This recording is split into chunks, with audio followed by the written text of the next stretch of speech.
తిరుపతిలో ప్రజారోగ్యంతో చెలగాటమాడుతున్న మటన్ మార్కెట్లపై అధికారులు తీవ్రమైన చర్యలు తీసుకున్నారు. పీపీ చావడి మటన్ మార్కెట్లో ప్రజలకు హానికరమైన కుళ్ళిపోయిన మాంసాన్ని విక్రయిస్తున్నట్లుగా అధికారులు గుర్తించారు. సుమారు 600 కిలోల నుండి 1 టన్ను వరకు వెళ్లిన మాంసాన్ని స్వాధీనం చేసుకున్నారు.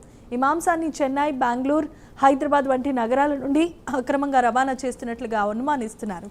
మటన్ మార్కెట్పై దాడి తర్వాత లీలామహల్ ఫిష్ మార్కెట్లో కూడా 2 దుకాణాలు కూడా పాడైపోయిన చేపలు, రొయ్యలు విక్రయిస్తున్నందుకు అధికారులు వాటిని సీజ్ చేశారు.